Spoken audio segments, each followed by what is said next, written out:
Over the past decade, there's one truth that liberals have been loath to admit: Donald Trump is funny. This aspect of his appeal prompts far less commentary than his far-right positions, his venality or his mogul's bravado. But when you watch him at a rally, you can see he's playing for laughs, jabbing at his opponents, doing crowd work, even being self-deprecating, sort of. Cicero could write a treatise on Mr. Trump's use of irony, as he's proved himself a master of humorous misdirection. Liberals tend to think that irony is a type of wit that is aligned with progressivism. But for nearly a decade now, if you went looking for comedy in American politics, Mr. Trump would have been your best bet for finding it. Now that magic is gone. Politics is about communication, and when Mr. Trump is on, his humor offers a clear outline of his worldview. These days, he looks lost. The fact that Mr. Trump is less sure-footed as a comedian may be a harbinger of a more significant uncertainty, an inability to land the punchlines because he can no longer identify the right setups. Mr. Trump, a real estate tycoon turned reality TV star, came to politics by way of humor. Whether it's true or not that he decided to run in 2016 in response to President Barack Obama's roast of him at the 2011 White House Correspondents' Association dinner, there's no doubt that Mr. Trump's rise through the Republican ranks was partly thanks to his uncanny insult humor. From the start, he evidenced an ability to pierce the veil of political politesse. Low-energy Jeb Bush and little Marco Rubio fell by the wayside as Mr. Trump marched toward the nomination. This was alpha male humor, Wall Street humor, but with Mr. Trump's personal twist. He could quickly get under another politician's skin while communicating real political points through jokes. There's something interesting about humor: we don't get to choose what's funny. We can be horrified when Mr. Trump says something like calling Elizabeth Warren Pocahontas, but the offensive jab also got at something real. Ms. Warren really did use a misleading claim to Native ancestry in her career and eventually apologized for it. Even through his racist dog whistles, you could usually hear Mr. Trump communicating a deeper, more viscerally effective point: politicians are full of it. When he was doing his best comedy work, Mr. Trump laced irony throughout his speeches.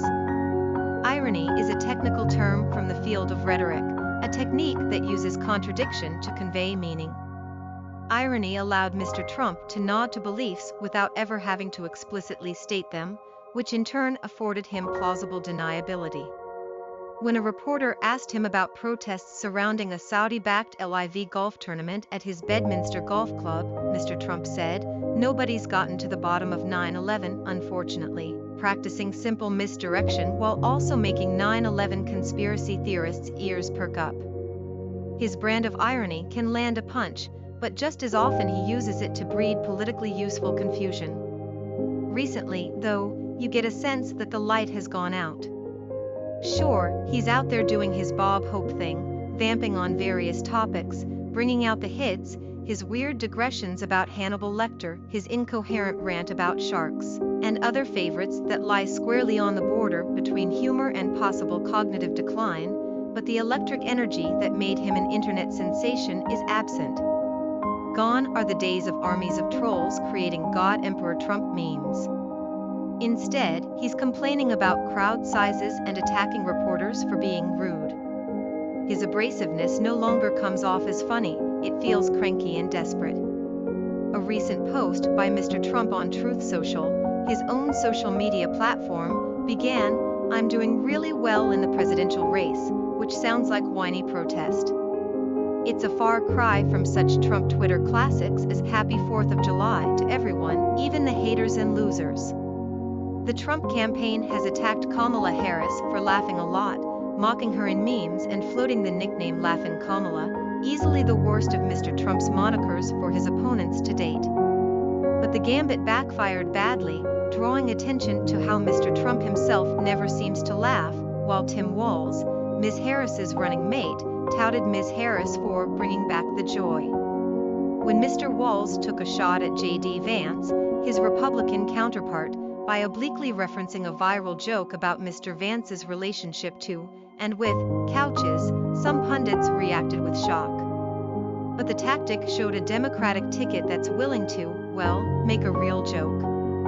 The Harris campaign is also leaning into memes, embracing the idea that Kamala is Brat, a slang term roughly meaning a little messy and popularized by the singer Charlie XCX. The Democrats have been many things over the last few decades, but funny has rarely been one of them. Now liberals are having fun, and the MAGA movement that Trump commands is, for the moment, in a defensive, resentful crouch.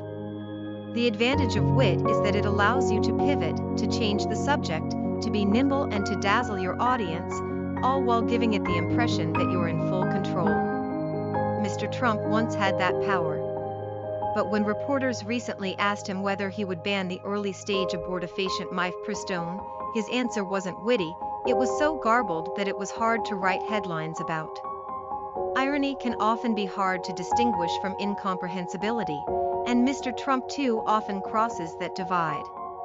Losing a step doesn't mean you're finished, in comedy or in politics. Mr. Trump has returned to his favored comedy platform, Twitter, now X, so we'll see if he can return to form.